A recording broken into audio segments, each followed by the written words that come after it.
Hola, ¿qué tal? ¿Cómo están? Seguimos aquí en el espacio de Academia y Sociedad, platicando con el doctor José Ángel Leiva, precisamente sobre pues los libros, la lectura. Él es originario de Durango, nos viene a visitar, pero ha estado desarrollando una labor muy importante editorial, tanto en el área de divulgación científica como en la cuestión de la literatura, particularmente de la poesía.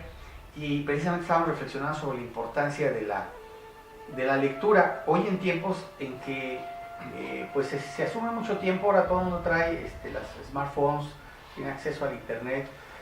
Hablabas tú de la televisión. ¿A qué reto nos enfrentamos para que la gente, para que todos nosotros podamos leer más, leer en algo que nos guste y nos enriquezca? Fíjate que yo hago mucho el juego de lector-elector.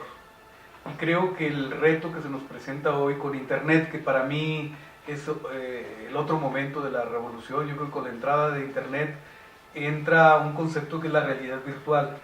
Y ahí viene un problema de difícil comprensión y de interpretación de cómo es que vamos a leer, cómo es que tenemos que leer hoy en día y qué vamos a hacer en esta dimensión.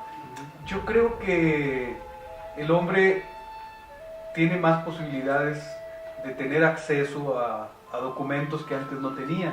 Ahora tenemos la posibilidad de entrar, por ejemplo, a un museo virtual. Yo quiero conocer una colección de pintura, busco un museo y puedo visitar el museo sin haber estado ahí.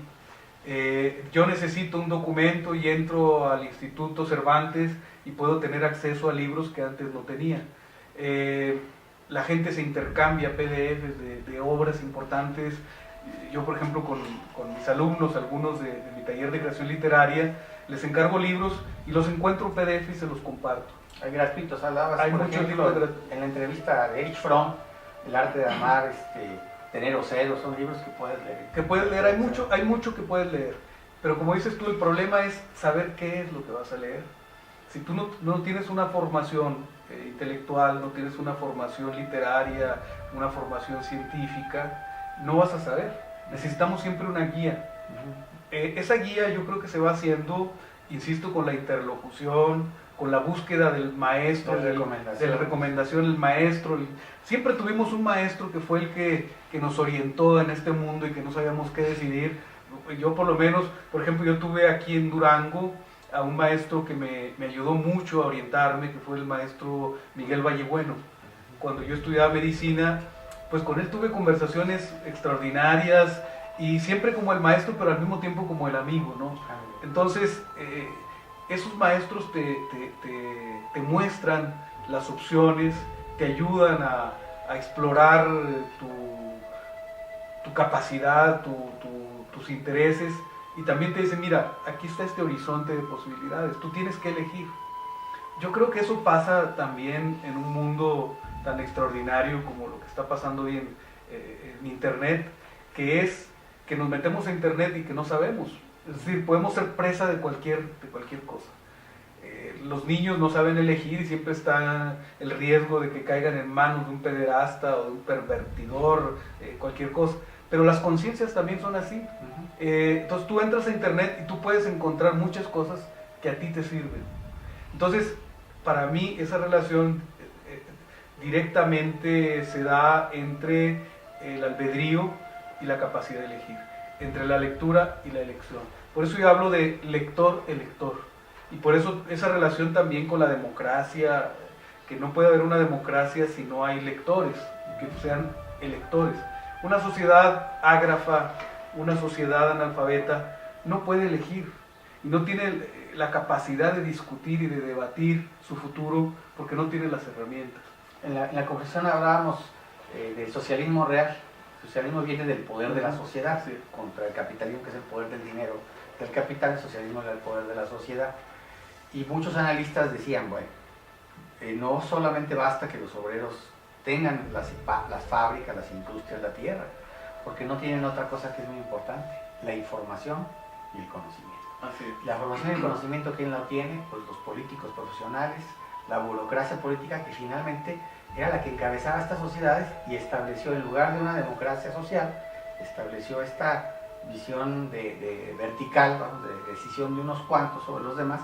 ¿Pero por qué? Porque no solamente había que socializar la economía, sino que habría que socializar, para que haya una sociedad realmente democrática, la información, el conocimiento y el instrumento hasta ahora fundamental para la transmisión de la experiencia, de la historia y del conocimiento y también de la sensibilidad y del arte, pues es el libro. Así es. Sí, yo creo que el libro en cualquiera de sus soportes, el libro electrónico, el libro en papel, sigue siendo un instrumento. Pero es que yo pienso que la lengua, la escritura, siguen siendo instrumentos de poder. Esto que dice la gente, el que tiene más saliva traga más pinole, es cierto. O sea, si tú tienes el conocimiento, tienes el dominio de la lengua, la función primordial de la lengua es la persuasión. Cuando una persona habla, eso te lo dicen los lingüistas, ¿verdad? Cuando una persona habla está intentando persuadir a otra. Por eso hablo del diálogo, de la conversación. Entonces, ese instrumento que es la lengua, que es el lenguaje, es un instrumento de poder. Cuando se dice que los poetas, que los escritores no dominan, sino que comparten, no es cierto. O sea, se esgrime un instrumento, todo instrumento tiene esa vocación, ¿no? Positiva o negativa. Y por eso incluso los grandes escritores se colocan en el debate mundial, ¿no? Así de Vargas Llosa con Octavio Paz, Pablo Neruda, García Márquez, incluso con sus obras que uno pudiera parecer, pues escribe historias fantásticas y realistas. No, él estaba proponiendo una forma de vivir, ¿no? Así una es. visión del mundo. Y fíjate cómo los grandes escritores que han logrado tener un éxito son aquellos que no pretenden imponer una moral, son aquellos que no pretenden imponer una forma de pensar. Si tú moralizas con una obra, estás destinado al fracaso. Si tú intentas ideologizar a través de la literatura, estás destinado al fracaso, es decir, al olvido. Mientras que aquellos escritores que escribieron de manera honesta y que recrearon la realidad o generaron sus realidades, pasan a través de los años y siguen siendo vigentes, porque no hay no hay una pretensión ideológica en esto. El escritor responde a su necesidad expresiva. Si tú ves la novela de la Revolución Mexicana, está contada la historia desde los de abajo, como decía Mariano Zuela, la historia de las emociones, la historia de los sentimientos, eso que no contaron los historiadores, que no hicieron los antropólogos. Esa labor la hace el escritor, ¿no? Es el que nos cuenta qué pasó con toda aquella masa anónima, cómo sufrieron, cómo vivieron la experiencia bélica de la Revolución Mexicana. Y cada uno te va mostrando eso. Y siempre el literato, el intelectual, se va a confrontar con el poder, porque va a tener una visión libre, no sujeta al poder. Eso pasó en la Unión Soviética, donde, si tú te das cuenta, los grandes escritores fueron justamente los escritores que se opusieron al poder, aquellos que estaban proscritos, que estaban prohibidos. Esos son los escritores que han sobrevivido y son los escritores que se reconocen realmente como grandes maestros de la lengua. Y dices algo muy interesante, que por eso es también importante leer los libros. Herbert Marcuse, creo que es un libro que se llama Ensayos sobre la Liberación, hablaba mucho de la importancia del artista, que a veces lo vemos como algo extraño, ¿no? Dice, no, es que los artistas tienen una sensibilidad tal que captan la realidad de una manera tan, tal vez diferente a la que la captamos los que no somos artistas, pero la captan de una manera tan sensible, tan especial, que es importante escucharlos, porque nos van a aportar cosas que luego no alcanzamos a digerir o a comprender, ¿no? Son muy importantes, pues, la literatura, el arte, por esa característica. Así es. Bueno, tú te acordarás, por ejemplo, lo que decía Marx con respecto a la comedia humana de Balzac, ¿no? Que Balzac había hecho la sociología de la burguesía mucho mejor que grandes científicos sociales que habían intentado interpretar lo que pasaba con la burguesía. Balzac, a través de su obra, nos da un retrato, sin proponérselo. Él no se proponía hacer eso, simplemente respondió a esa vocación del escritor y nos mostró los entresijos, la forma de pensar, de sentir y de vivir de la burguesía de su época. Ahí podemos conocer en la comedia humana, podemos conocer el fundamento de esta clase social en emergencia, ¿no? Creo yo pues que la función del escritor es muy importante porque nos muestra esa otra parte invisible incluso para los científicos sociales. Esa es la parte más importante. Yo creo, para concluir, Armando, que la lectura tiene que ver con la visibilidad. Esto que Italo Calvino propone como una de las condiciones importantes de sus 6 propuestas para el próximo milenio, la visibilidad. Un ejemplo muy importante es lo que pasó en 1994, con la emergencia de la lucha de los pueblos indígenas que comenzó en Chiapas. Nosotros vimos un México que desconocíamos.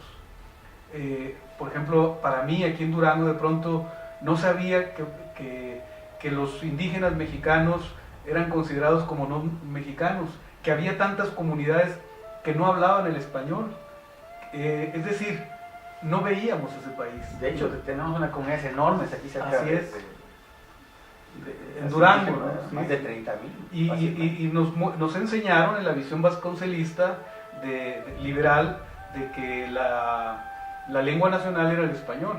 Entonces, ¿qué eran todas estas comunidades que no hablaban español? No eran mexicanos. Y se les traducía a las comunidades indígenas del sureste mexicano presidente como supremo gobierno. Y en la mentalidad de un indígena, supremo gobierno es una divinidad. Es decir, es alguien a quien no puedes refutar. Hoy en día, cuando se traduce a sus lenguas el significado más próximo de presidente, entienden que forman parte de una comunidad, que son mexicanos y que el presidente es un servidor público, que no es una divinidad. Entonces, el peso del poder, de la palabra, del lenguaje, es tremendo, ¿no? Por eso la importancia de leer, por eso la importancia de conocer la lengua, de hacer énfasis en el conocimiento del discurso, porque es lo que nos va a permitir estructurar nuestro pensamiento y lo que nos va a permitir también aprender a opinar y a defendernos y a comunicarnos con los otros, ¿no? A reconocernos en los otros. Pues muy bien, ya se nos va acabando el tiempo. Yo quiero agradecer mucho a José Ángel Leiva que haya estado aquí con nosotros compartiendo pues toda tu experiencia de vida que has tenido tanto en la ciencia, en la tecnología como en la literatura y en la poesía. Muchas gracias y bueno, reconocerte como un duranguense que pone también en otros espacios muy en alto el nombre de nuestra universidad, egresado del Colegio de Ciencias Humanidades de la Facultad de Medicina. Muchas gracias, Armando. Gracias. Y nos seguimos viendo y escuchando a través de Radio y TV UG.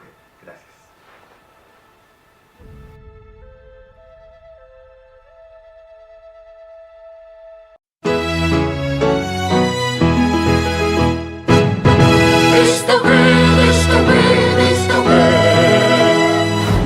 Muchas gracias por tu atención.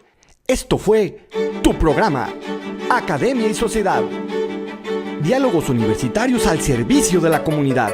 Un programa del Sindicato de Trabajadores Académicos de la UGED, conducido por Armando Ochoa.